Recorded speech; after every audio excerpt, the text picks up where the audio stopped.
कि प्रत्येक परिवार में ऐसा होना चाहिए कि माता हो, पिता हो,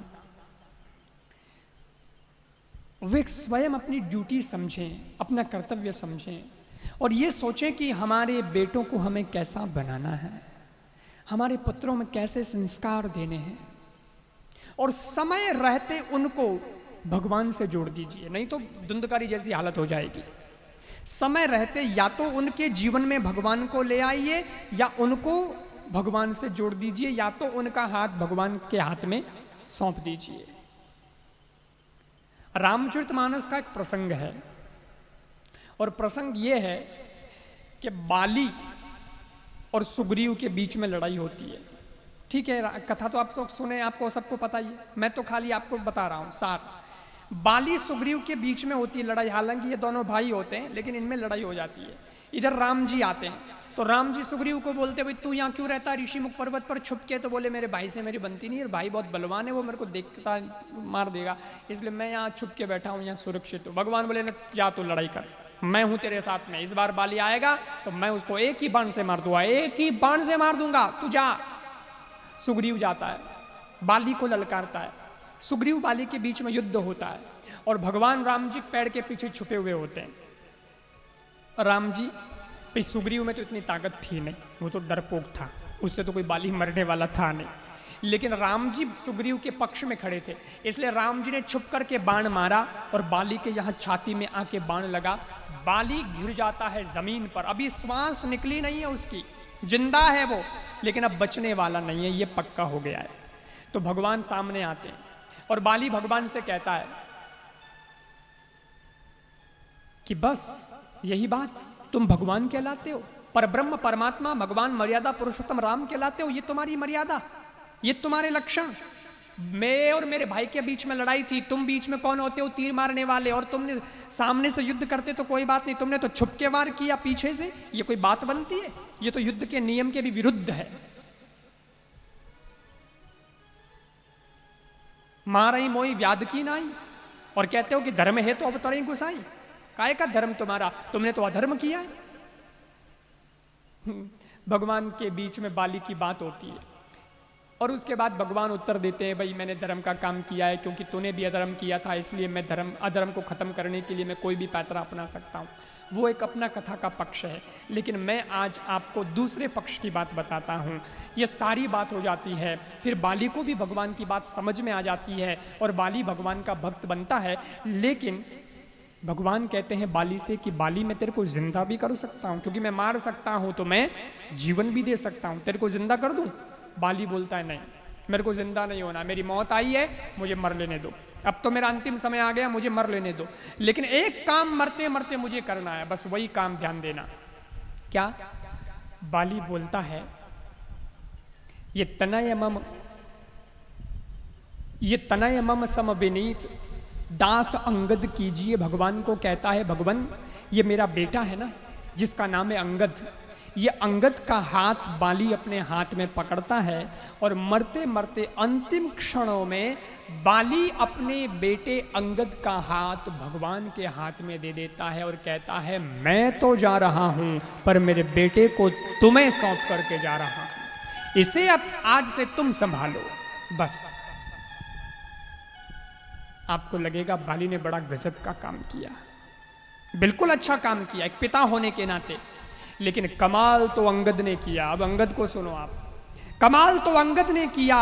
अंगद को सब पता है कि मेरे पिता को मारने वाले यही राम जी हैं, इन्होंने ही छुप करके मेरे पिता के छाती में तीर मारा है, इन्हीं की वजह से मेरा पिता मर रहा है, और अभी अभी 5 मिनट पहले ये घटना घटी है। और अंगद कोई छोटा सा बच्चा नहीं था, अंगद जवान था, उसका खून गर्म था, उसमें जोश था, बहुत कुछ उसमें बुद्धि भी थी, वो अपने बाप से तर्क भी कर सकता था, पापा ये ठीक नहीं है, जो आपका हत्यारा है आप मेरा हाथ उसके हाथ में सौंप रहे हैं, मैं दिल से स्वीकार नहीं कर सकता हूँ, ये बिल्कुल ठीक नहीं है। लेकिन अंगद ने विरोध नहीं किया और अंगद ने एक ही बात कही, मेरे पिता ने भगवान के हाथ में मुझे सौंपा है तो सोच समझ करके सौंपा है, मेरा हित इसी में है कि मैं भगवान के साथ रहूं।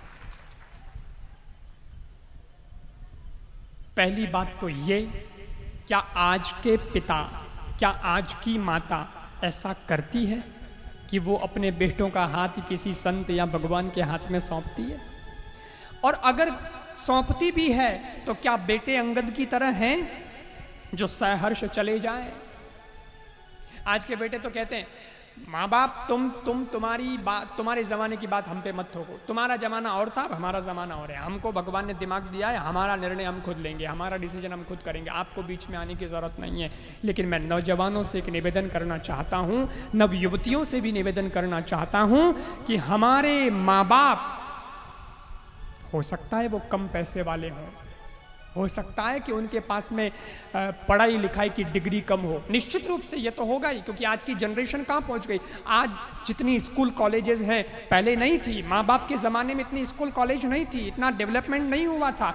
और आज जितनी प्रकार की डिग्रियाँ और जितनी प्रकार की स्टडी, जितने प्रकार के सिलेबस आए हैं तब नहीं थे। इसलिए बेशक माँ बाप से ज़्यादा जवान हम हैं, माँ बाप से ज़्यादा ताकत शरीर में हमारे है, माँ बाप से ज़्यादा पढ़ाई हमने की है, माँ बाप से ज़्यादा इस संसार की जानकारी हमको है, माँ बाप से ज़्यादा हमारे पास स्कूल कॉलेज की डिग्री है। बिल्कुल ठीक बात है, लेकिन मैं एक बात निवेदन कर देना चाहता हूँ कि माँ बाप जो निर्णय लेते हैं, वो निर्णय की जो नीयत है वो हमसे बहुत ऊंची है, वो हमसे बहुत तगड़ी है।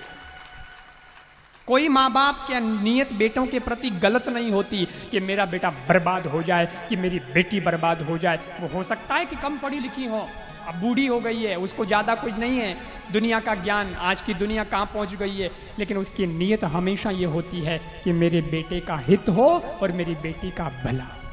वो कभी बुरा नहीं चाहते।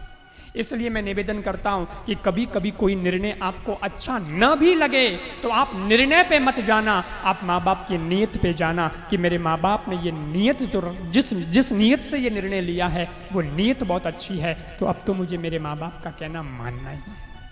फिर देखो आप उस परिवार के रौनक, फिर देखो आप उस परिवार के बेटे बेटियां कितना ज़बरदस्त वो आगे बढ़ते हैं और उनके पास संस्कारों की पूंजी होगी। फिर धुंधकारी घर में पैदा नहीं होंगे, फिर माँ बाप को दुख देने वाले बेटे घर में नहीं होंगे।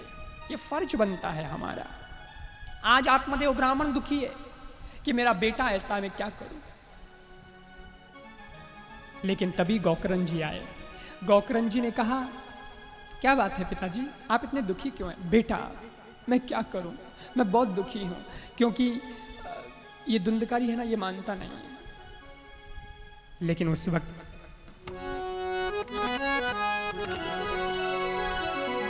गौकरण जी ने कहा, वो बहुत बड़े विद्वान बने ना गौकरण जी, इसलिए उन्होंने कहा पिताजी दुख मत मानिए। देहस्तिमां सरुधिरे अभिमतिं त्यजत्वं जायासुता दिशु सदा ममतां विमुञ्च पश्यानिशं जगदिदं क्षणभङ्गुनिष्ठ वैराग्य राग रसिको भवभक्तिनिष्ठ। पिताजी अरे आप क्यों दुखी होते हैं, आप क्यों उदास होते हैं? मुस्कुराइए और जीवन को शानदार जिए। जीवन में ये मत रखो मेरा बेटा ऐसा है तो मेरी जिंदगी बर्बाद हो गई है, मेरा घर नरक बन गया, मेरा परिवार नरक बन गया है। छोड़ो ना, उसके कर्म वो जाने, आप तो आनंद लीजिए जिंदगी का। तुम तो अपने भगवान का भजन करो ना, अपने परमात्मा का नाम लो ना। अरे ये किसी के नहीं होते, ना बेटा ना बेटी ना कोई कुछ नहीं, आप छोड़ो। दुनिया से उनको बाहर निकाल रहे हैं ताकि दुनिया की चिंता छूट जाए। और एक बात बिल्कुल सत्य है सज्जनों, कभी सोचना जब घर में सब लोग सो जाएं ना, तब प्रैक्टिकल बात बताता हूं, घर में जब सब लोग सो जाएं तो 45 मिनट अपने आप से प्रश्न करना कि मैं कौन हूं या मेरे कौन है। आपको उत्तर मिलेगा, अंदर से ही उत्तर मिलेगा। सोचना आप, मैं कौन हूं? क्या मैं हाथ हूं? नहीं, मैं हाथ तो नहीं हूं, क्योंकि हाथ तो कोई काम ऐसा आता है, कभी ऐसा आता है कि लकवा हो जाता है तो हाथ काम करने बंद कर जाते हैं। तो मैं हाथ होता तो मैं हाथों को बंद नहीं होने देता, वो एक्टिव रहते। नहीं मैं हाथ नहीं हूँ। तो क्या मैं पैर हूँ? नहीं नहीं, पैर चलना बंद हो जाते हैं, मैं पैर भी तो नहीं हूँ। मैं आंखें हूँ? नहीं नहीं, आंखें तो दिखना बंद कर देती हैं, मैं आंखें भी नहीं हूँ। चलो छोड़ो, मैं कौन हूँ ये बाद में सोचूंगा, थोड़ा ये तो सोचूं कि मेरे कौन है। क्या माता पिता मेरे हैं? अगर माता पिता मेरे होते तो मरने के बाद कोई सूचना आई कि बेटा हम सुखी हैं कि दुखी है, बेटा हम नर्क में है कि स्वर्ग में है, उन्होंने व्हाट्सएप भेजा, मैसेज आया कि आइए हमारा स्वर्ग है, या हमारा रूम है यहाँ पे। नहीं नहीं नहीं नहीं, इसका मतलब माता पिता मेरे नहीं है, वो चले गए, खत्म, कोई संपर्क ही नहीं। माता पिता मेरे नहीं है तो बेटा बेटी मेरे होंगे। अरे बोले बेटा बेटी कहाँ है मेरे? जन्म से पहले कोई सूचना आई, पिताजी सावधान हम आ रहे हैं। बोले कोई मालूम नहीं। अच्छा तो फिर जिसके संग साथ फेरे खाए वो पत्नी तो मेरी होगी। बोले वो भी तो कहाँ है? पति मर जाने के बाद घर की दहलीज तक चलती है, उसके आगे वो भी नहीं जाती है, और घर की दहलीज तक खड़ी खड़ी रोती रह जाती है। जीवन साथी चला गया, जीवन साथी चला गया, लेकिन साथ जाने को वो भी तैयार नहीं होती है। कौन है ऐसा जिसे हम ये कहें कि ये हमारा है, ये अपना है, इसे मैं भरोसे से कह सकता हूं कि ये अपना है? कोई किसी का नहीं है साहब। इस दुनिया में अगर कोई अपना है तो परमात्मा अपना है, जिसे दावे से कहा जा सकता है ईश्वर ये नहीं थे तब भी तू मेरे साथ में था, ये हैं तब भी तू मेरे साथ में है, ये तो पता नहीं रहेंगे पर तू तब भी मेरे साथ रहेगा। मैं तेरे साथ हूं और तू मेरे साथ है, बस वही अपना है सज्जनों, बाकी तो दुनिया।